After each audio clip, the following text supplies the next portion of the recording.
Om Swastiastu. Pembahasan kali ini adalah tentang wiwahe. Wiwahe atau perkawinan. Jadi perkawinan itu suatu bentuk daripada ajaran agama, jadi wujud ajaran agama. Karena itu perkawinan dalam Hindu mengandung atau punya tujuan, yakni satu dharma sampati. Yang dimaksud dengan dharma sampati ini adalah seperti seekor burung dengan dua sayapnya. Jadi kewajiban daripada perkawinan, jadi mempelai itu kawin, yang pertama adalah untuk melaksanakan dharma, sebenarnya dharma sampati. Yang kedua praja. Praja itu setiap orang yang berumah tangga mesti menginginkan keturunan, dan praja itu keturunan, artinya yang sangat bagus kalau bisa lahir putra yang suputra, putri yang suputri. Dan ketiga, melalui lembaga perkawinan adalah untuk rati. Jadi tujuan perkawinan ketiga rati atau ratih. Rati itu menikmati kepuasan nafsu, dan utama hubungan suami istri, nafsu asmara yang dibenarkan, yang sah secara agama Hindu. Sebab kalau melakukan hubungan seperti suami istri tidak dalam ikatan perkawinan, itu dianggap tidak baik dan tidak dibenarkan dalam ajaran agama. Karena itu perkawinan yang demikian seperti raksasa wiwahe, dewi wiwahe dan sebagainya hanya untuk kepuasan nafsu, tidak memikirkan tujuan yang lebih panjang, yaitu lahirnya putra-putra. Jadi bentuk perkawinan ada beberapa. Yang sangat ideal disebut arsa wiwahe. Arsa wiwahe itu pengantin laki-laki maupun pengantin perempuan memang sudah sama-sama senang dan mendapat restu daripada kedua belah pihak, baik keluarga perempuan maupun keluarga laki-laki, dan perkawinannya biasanya secara meminang, begitu dapat restu arsa.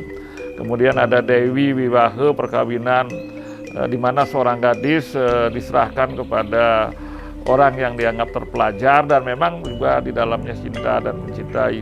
Kemudian yang umum dulu di Bali lah gandarwa wiwahe, perkawinan sama-sama cinta tapi dengan melarikan, itu tujuan perkawinan. Kemudian perkawinan ini kalau di Bali jenisnya, kalau umumnya meminang sekarang, yang kedua melarikan atau kawin lari. Memang dibenarkan itu kawin lari itu asal benar-benar laki perempuan calon pengantin itu atau pengantin itu memang benar-benar cinta. Dan tentunya salah satu alternatif bagi keluarga-keluarga yang karena faktor psikologis mungkin tidak ikhlas anaknya untuk dipinang begitu, malah dilarikan, diizinkan begitu. Ya, jadi itu tentang perkawinan. Kemudian tentang upacara atau tahapan upacara, memang sekarang berkembang. Mulai dari menghubungi pihak laki perempuan, ada pinningsetnya, ada perjanjiannya begitu, menyampaikan cincin kawin apa waktu. Sudah mulai keluarga kecil dengan keluarga kecil bertemu di rumah mempelai wanita, biasanya dengan pengikatan berupa penyerahan cincin kawin. Itu biasanya nanti kedua belah pihak menentukan dewasa hari untuk melaksanakan upacara itu. Setelah disepakati harinya, ya mulai meminang secara resmi. Keluarga besar mempelai laki-laki datang ke keluarga besar mempelai perempuan, masewake atau ngideh begitu, nunas, membicarakan dengan baik-baik. Dan biasanya ada canang pengeraos, ada orang tua yang dihormati untuk untuk mulai memberikan nasihat perkawinan. Di sini penting diberikan nasihat perkawinan supaya mempelai laki-laki menjadi anak yang bertanggung jawab, dan mempelai perempuan juga demikian. Nah, jadi tahapan perkawinan mulai dari kalau sudah masuk upacara ya dari makala-kalaan gitu. Jadi kalau pendeta pertama tentunya sampai di tempat upacara menyiapkan ngarge, namanya menyiapkan tirta segala. Terus saya ngarge baru menyampaikan pengersik. Ngersik itu dari Biakale, Asapurara Sudamale, Durmengale sampai dengan Prayascita, sampai dengan pengulapan. Nah, setelah itu baru pendeta memakai ketu bawa gitu ya. Setelah memakai bawa, baru nurunkan para dewa, terutama Semara Ratih. Jadi Dewa Semara dan Dewi Ratih ini yang diturunkan. Di samping juga Batara Guru dan juga leluhur dan yang lain-lain.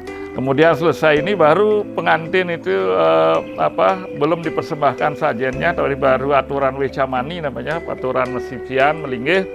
Pengantinnya diupacarakan di bekalakalan. Jadi bekalakalan itu dengan ngayab biakale, durmengale dan sebagainya yang empat tadi. Kenapa ngayab begitu? Kalau tadi itu pengeresikan untuk Banten, untuk lingkungan pura. Setelah itu alat pengeresik ini, bantuan pengeresik ini dipakai kepada manusia. Misalnya biakale diarahkan di bagian kaki bawah supaya segala kotoran dari bawah itu lenyap. Kemudian durmengale diarahkan di dada dan perut ini supaya jangan sesuatu yang di perut itu sampai naik begitu, artinya kotoran segala bersih dada kita supaya lapang, karena di dada ini untuk menunjukkan keikhlasan kita. Kemudian ngayap prayasita itu dipererai di wajah supaya wajah kita itu, pikiran kita mencerminkan kemurnian, kesucian hati. Dan terakhir ngayap pengulapan di siwadwara. Kenapa? Karena badan kita ini sebagai pelinggih. Ya, dalam kitab suci Maitreya Upanishad dinyatakan deha dewalaya sajiwa kewala siwa. Badan ini, deha atau dehi, adalah dewalaya. Dewalaya itu tempat Tuhan, tempat dewa. Jiwa kewala siwa, jiwa kita, roh kita adalah sesungguhnya siwa, begitu sabda Tuhan. Karena itu perlu sekali ketika upacara ngayab biakale, durmengale, prayasita dan pengulapan itu penting sekali. Kemudian baru masuk dalam tahapan lebih lanjut perkawinan ini, dari apakah tergantung pada tradisinya berbeda-beda, ada merobek tikar dadakan, ada megat benang dan sebagainya, ada ngayab boge wiwahe. Setelah upacara di bawah selesai, baru dipersembahkan sesajian di atas. Selesai ngayap sesajian di atas itu maksudnya kepada para dewa, karena beliau tamu agung yang menyaksikan upacara perkawinan itu. Karena perkawinan kan tidak hanya dua mempelai, tapi roh suci leluhur para dewa, terutama Dewa Semararatih, diminta untuk hadir supaya nanti dalam mempelai itu, dalam keluarga itu lahir putra yang suputra. Dengan terakhir ya tentunya menjauman datang ke rumah mempelai perempuan, nyatakan bahwa sudah upacara selesai. Jadi kalau dulu kan ketika meninggalkan rumah nak makin kemudian niki jaga pamit, kemudian pamit niki anak nganten begitu.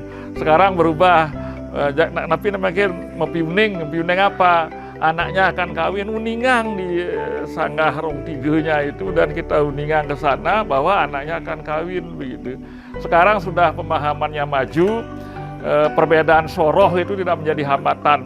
Sekarang siapa saja kalau ngambil keluarga perempuan, mempelai perempuan, kita yang laki-laki sembahyang. Karena di rong tiga itu memang di samping dewa-dewa Trimurti juga leluhur yang sudah mencapai tingkat dewa. Kalau leluhur sudah mencapai tingkat dewa, tidak perlu ragu lagi orang untuk menyembah. Sebagai seorang pendeta, saya selalu menasehati sebelum kawin atau datang keluarganya. Saya kadang-kadang minta coba pengantinnya diajak ke gereja. Kita berikan nasihat perkawinan itu supaya memahami, jangan sampai sedikit-sedikit marah, kemudian hubungan apalagi ya keluar kata-kata yang tidak sopan begitu. Karena itu sejak mulai perkawinan itu sudah ada rasa guyub, asih, saling mengasihi. Demikian saya akhiri dengan Paramasanti. Om Santi, Santi, Santi, Om.